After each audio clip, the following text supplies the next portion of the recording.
থাপ্পড়টা গালেই দিতে হবে এমন কোনো কথা না। মুখে বললেও অনেক সময় সেই থাপ্পড়ের ব্যথাটা অনেক বেশি। অঞ্জনা আপাকেও মেরে ফেলছে এটা আমরা কখনোই বলিনি। তবে হ্যাঁ, তাকে মানসিক শারীরিক নির্যাতনও ও করেছে। কেউ ওইভাবে বলে না, আমার মতে স্পষ্ট বলে না, কারণ আমি দেখেছি। আমি তো একবার বলেছি আপনাদের সামনে যে পাবনা অনুষ্ঠান শেষ করে আসার পথে ও এমন একটা আপত্তিকর কথা অঞ্জনা আপাকে বলছে যে আমি গাড়ির সাইড করে সিরাজগঞ্জের আগে স্টারিংয়ের থেকে নেমে এসে ওকে নামাই দিতে চাইছিলাম। তখন অঞ্জনা আপু ওকে প্রত্যেকটা ব্যাপারে ছাড় দিত আর বলতো থাক থাক, ওকে ক্ষমা করে দাও, ও ছোট। এই একটা ছোট এটার বেলায় ও ক্ষমা পেয়ে যেত। ও ইন্ডাস্ট্রির আপনাদের কাছে জোর হাতে অনুরোধ, হয়তো অনেকে ক্যামেরার সামনে আসতে চায় না, বলতে চায় না, কিন্তু ফোনেও বলবে না, যেহেতু এখন কল রেকর্ডিং হয়, আপনারা সামনাসামনি, আপনাদের কাছে অনুরোধ, চলচ্চিত্র পরিবারের একটা ছেলে যদি সার্টিফিকেট দিতে পারে যে হ্যাঁ ছেলেটা ভালো, ভদ্র, মিথ্যা কথা বলে না, অঞ্জনা আপাকে মানসিক শারীরিক নির্যাতন করেনি, তাইলে আর আমি কোনো দিন ইন্ডাস্ট্রিতে ঢুকবো না। বড় গলায় বললাম। সবাই বলে, আজকে যেমন মুনমুন আপু আমাকে বলেছে, নায়িকা মুনমুন আপু, যে ওকে ছেড়ে দিও না বিপ্লব ভাই, আমাকে কমেন্টসেই লেখছে।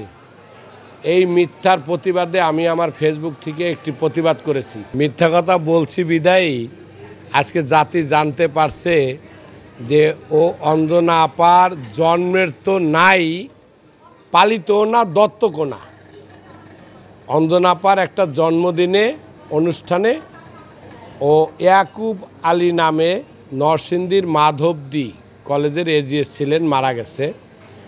ওর মাধ্যমে আমাদের নৃত্য পরিচালক এবং শিল্পী ইলাপা, এই দুইজনের পরিচয়ের মাধ্যমে অঞ্জনা আপার জন্মদিনে গান গাইতে এসে পরিচয়, সেটা হলো 2012 শেষের দিকে।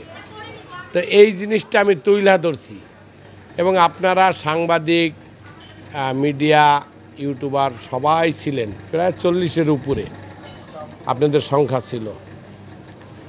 তো এটা তুইলা ধরায় ও কিন্তু বলতে বাধ্য হয়েছে যে আমাকে আম্মু দত্তক নিছে। তো এইখানেও একটা মিথ্যার আশ্রয় নিছে। আপনারা একটা জিনিস মনে রাখবেন, আমি যদি একটা মিথ্যা কথা বলি আর সেই মিথ্যাকে ঢাকতে আরও 10টা মিথ্যা কথা বলা লাগে, ওর প্রত্যেকটা কথায় মিথ্যার ছাপ। ওইটাও যখন বলে যে নায়িকা আন্না বিপ্লব শরীফ মিথ্যা কথা বলছে, আরে মিথ্যা কথা বলছি বিদায়ী তো আজকে তুই বেরিয়ে আসছিস যে তুই অঞ্জনা আপার কেউ না। তোর সাথে তার 12 শেষে পরিচয় আর আমাদের সাথে পরিচয়। তো হ্যাঁ, তুই পারিবারিকভাবে তার বাসায় ছিলি, সেখানে তুই তাকে মেরে ফেলছিস এটা আমরা বলিনি। তবে আপনাকে আমি থাপ্পড় দিলাম, থাপ্পড়টা গালেই দিতে হবে এমন কোনো কথা না। মুখে বললেও অনেক সময় সেই থাপ্পড়ের ব্যথাটা অনেক বেশি। অঞ্জনা আপাকেও মেরে ফেলছে এটা আমরা কখনোই বলিনি। তবে হ্যাঁ, তাকে মানসিক শারীরিক নির্যাতনও ও করেছে। কেউ ওইভাবে বলে না, আমার মতে স্পষ্ট বলে না, কারণ আমি দেখেছি।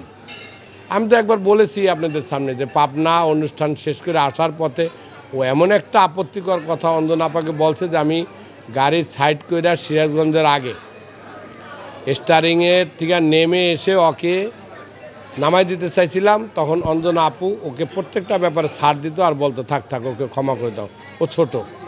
এই একটা ছোট এটার বেলায় ও ক্ষমা পেয়ে যেত।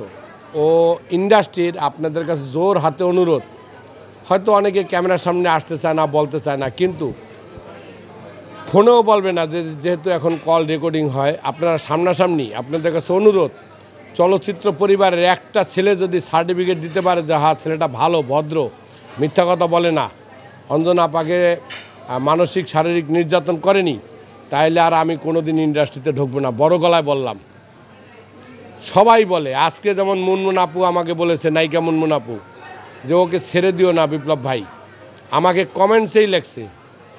এই মিথ্যার প্রতিবাদে আমি আমার ফেসবুক থেকে একটি প্রতিবাদ করেছি।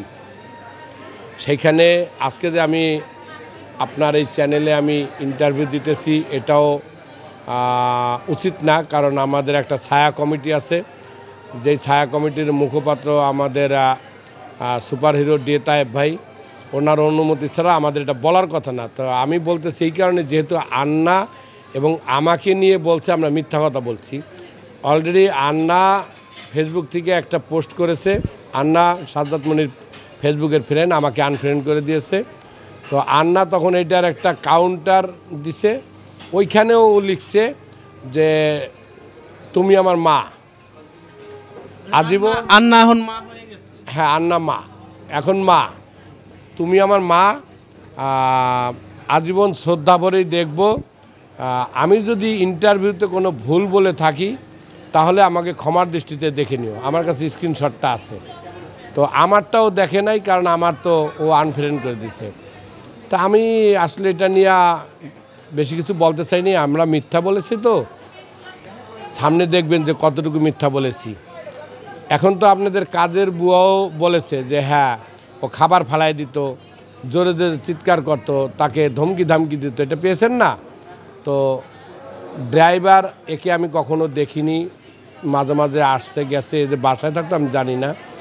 তো ড্রাইভারের এই ছেলে মারা গেল, তার ওয়াইফের পেটে 6 মাসের, এটা আমার কাছে কেমন জানি মনে হইলো। সন্দেহ নাকি?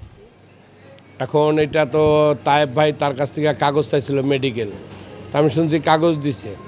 এখন কাগজ তো বানাইও দেওয়া যায়, সঠিকটাও দেওয়া যায়। তবে আমার মনে হয় না মৃত্যু নিয়ে মিথ্যা কথা বলছে, সেক্ষেত্রে আমি সন্দেহ করিনি। কিন্তু সাজ্জাদ মনি ওই দিন তায়েব ভাই, আমরা যখন সাংবাদিকদের সামনে আমাদের এই 3 পাতা খণ্ডাইতেছিলাম ওদের প্রতিবেদন, তখন তায়েব ভাইও ফোন পিটাইতেছিল মনিকে, বন্ধ পাইছে আমিও, এবং একটা পর্যায়ে আমরা দুজনেই কিন্তু বলেছি যে মনির নাম্বারটা বন্ধ।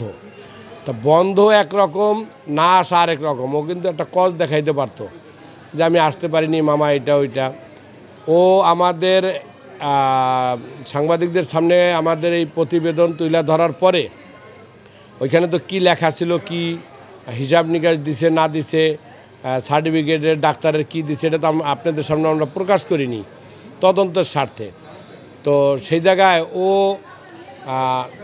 10 মিনিট পরেই ও অবশ্যই এগুলো দেখছে। ও লিখছে ভিউ বাণিজ্য, শুধু এটুকু দিয়া হাসতে হাসতে কান্নার যে ইমোজিটা এটা দিছে। তা ভিউ বাণিজ্য কার? আপনার এটা যদি চ্যানেল হয় বা ইউটিউব হয়, তাহলে এইখানে আমার এই কথাটা যত বেশি ভিউ হবে তত আপনার লাভ, আমার তো লাভ নাই। আচ্ছা, তাইলে ভিউ বাণিজ্যটা কাদের বুঝাইলে? আমারে, তায়েব ভাইরে, নায়িকা আন্নারে, নায়িকা মুক্তি আপুকে, সনি রহমানকে, এদেরকে, নাকি আপনাদেরকে? তাহলে আমি তো মনে করি যে এটা সাংবাদিকদের বলছে ভিউ বাণিজ্য, এটাই বোঝা যায়। আমি মনে করি আমার তো আর ভিউ নাই, আমার ভিউতে বাণিজ্য নাই। আমার ভিউ হইতে পারে যে আমার এইটা অনেকে দেখতেছে, অনেকে আমার বিপক্ষে খুব কম। বিপক্ষে বলতে লিখছে ভাইয়া এটা থেমে যান না, থাক, ছেলেটা অসহায়, এইটা ওইটা। কিন্তু যে অসহায় লিখতেছে সে তো চিনে না, সে তো সম্বন্ধে জানে না। আমি তো জানি। আমি আজকে আমার ফেসবুকে ঢুকবেন, বিপ্লব শরীফ, এটার মধ্যে দেখবেন আমি আমার পরিবারের ছবি দিতে বাধ্য হয়েছি। এবং সেই পরিবারের ছবিটা ওই যে আমি বলেছি যে রাতের অন্ধকারে কেক কাটতে চলে গেছি, ওই দিনের ছবিটা। আমার 2টা মেয়েই এখন এই বিশ্ববিদ্যালয়ের ছাত্রী, আর ওরা একজন 5 একজন 6-এ পড়ে। ওই টাইমের ছবিটা, ওরা 2জন দাঁড়ানো, মাঝখানে অঞ্জনা আপা, আরেকটা আছে আপনার ভাবি, তাকে ফুলের শুভেচ্ছা দিতেছে জন্মদিনের, আরেকটা আমি। এটা অঞ্জনা আপার বাসায় একটা লিস্ট আছে, উনি যে ছবিগুলো করছেন, ছবির নাম, উনি ছবির ডিরেক্টরের নাম, এবং অঞ্জনা এবং অমক, অঞ্জনা এবং অমক। তো এটা দেখবেন, পিছনে অঞ্জনা আপার অ্যাওয়ার্ডগুলো দেখবেন, অঞ্জনা আপা, নতুন ভাবি, মাঝে মণি, এই ছবিগুলো আছে। অঞ্জনা আপার সলো একক ছবিগুলো আছে। এই নতুন ভাবির কাছে গেলেও আপনারা অনেক তথ্য পাবেন। নতুন ভাবির সাথে অঞ্জনা আপার ও ঘন্টায় ঘন্টায় বাধাই দিত। তো বেবি নামে আমার একটা বন্ধুই, ছোটো বন্ধু, মাদারপুর বাড়ি, ও অনেক সিনিয়র শিল্পী। তো সেই আমির হোসেন বাবু আঙ্কেলের ছাত্রী ছিল আমার জানা মতে। তো ওর কাছেও অনেক তথ্য আছে, রেকর্ডিং আছে। ও ফোন দিছিল অঞ্জনা আপাকে, ফোনটা শুধু অঞ্জনা আপা বলছে বেবি আমি তোমাকে পরে ফোন দিব, এটা বলে রাইখা দিছে। পরে ওই ফোন আর কাটা হয়নি। ওই ফোনের মধ্যে সে এইটা স্পষ্ট আমি শুনছি যে জামাই জামাই, হ্যাঁ কি করব, আমি তো পাপ ঘরের মধ্যে উঠাইছি, এই জন্যই তো পাপের প্রায়শ্চিত্ত করতেছি। তো এটা কাকে বুঝাইছে? তার ঘরে তো ড্রাইভার, জামাই বলতে ওই বিউটি আপার হাজব্যান্ড, যে ওই যে পালিত মেয়ে আর মনি। তাহলে পাপ কারে উঠেছে এটা বুঝে নেন। এখন আপনারা বলতারেন যে অঞ্জনা আপা জীবিত থাকতে কেন আপনারা প্রতিবাদ করেনি? অঞ্জনা আপা তো আমাদের কাছে নালিশ দেয়নি। অঞ্জনা আপার দোষ ত্রুটি ধরলে আমাদেরকে এটা ম্যানেজ করতো। আমি অনেক বলতাম, আপু এইটাকে কেন তুমি রাখো সাথে, বলতো বিপ্লব থাক, ও আমার ছোট ভাই। তো এখন আসলে আমরা বলতে চাই না সম্পর্কের পরিবর্তন, ভাই ভাই থেকে ছেলে, এখানে অনেক প্রশ্ন আসে। আর একটা মরহুম এত বড় একটা শিল্পী, যাকে আমি মায়ের চোখে বড় বোন জানি, তাকে নিয়ে আমি দ্বিতীয় লাইন বিতর্কটা আনতে চাই না। হ্যাঁ, সম্পর্ক আমি একজনকে ছোট ভাই ডাকি, ঘনিষ্ঠ হয়ে গেলে তার ছেলের মতো আদর করতে পারি, জিনিসটা এরকম হইতে পারে। আমরা এটা নেগেটিভ দিকে নাই যাই, কারণ উনি বয়সে অনেক সিনিয়র। তো মনির বয়স হয়তো কত 35 হবে। তো মনি কিন্তু আপনাদের সামনে একটা কথা মিথ্যা কথা বলে গেছে, এই জন্য আপনারা সাংবাদিক ভাইরা উচিত ছিল তাকে বলা। আমি যেদিন তাকে জেরা করলাম যে এই তোমার বাড়ি তো নরসিংদী, তোমার ভাই পনির, তোমার বাবা জয়নাল আবেদিন, তোমার মা মারা গেছে 2 বছর আগে, তখন কিন্তু ও কথা বলতে পারে নাই। তো একটা সাংবাদিক আমার এই প্রশ্নের মধ্যে একটা কথা বলতে চাইছিল, তো কথা বললে আমি যেই ধাঁধে কথাগুলো উঠাইছিলাম বলতেছিলাম, সেইটারে সাংবাদিক প্রশ্ন করলে আমি লাইনচ্যুত হয়ে যেতাম, কথাটা মোড়টা আরেক দিক চলে যেত বা ভুলে যেতাম। যার জন্য আমি সাংবাদিক ভাইয়ের চোখ মারছি যে আমি ওকে জিজ্ঞাসা করি, আপনারা পরে জিজ্ঞাসা করেন। ওইটা নিয়েও প্রশ্ন আসছে, উনি কেন চোখ মারছেন? চোখ তো মারছে আমি সাংবাদিক দিই, অন্য কারণে না, যে আপনি পরে জিজ্ঞাসা করেন, আমি জিজ্ঞাই। এবং আমি জিজ্ঞাসা করি কিন্তু আপনাদের সাংবাদিকদের সামনে, জাতির সামনে তুলে ধরছি। ও ওই দিনই বলছে যে হ্যাঁ, আমাকে আমার আম্মু দত্তক আনছিল 10 বছর বয়সে। কিন্তু না, আপনি বলেন তো, আপনি মেট্রিক কত সালে পাস করছেন? তো আপনার বয়স তখন সার্টিফিকেটে কত ছিল? আমরা তো জানতাম 18 বছরে মেট্রিক পাস করে, এসএসসি।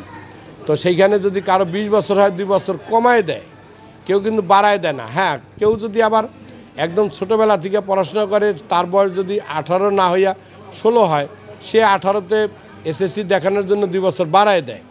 তা মনি যদি নরসিংদীর মাধবদী কলেজে পড়ে এবং ওই ইয়াকুব আলী তার আত্মীয়, তার মাধ্যমে পরিচয়, তা কলেজ পড়ুয়া ছাত্রটার বয়স কি তখন 10? ওদের বললো আমার 10 বছর সময় দত্তক আনছে, আপনার তো এই প্রশ্নটা করা উচিত ছিল যে 10 বছরের সময় তুমি কলেজে কিভাবে পড়ো? ওর প্রত্যেকটা কথায় মিথ্যা কথা, প্রত্যেকটা কথায়। তবে হ্যাঁ, আমাদের কাছে বেশ কিছু তথ্য আসছে, ও মিথ্যা বলে না। আমরা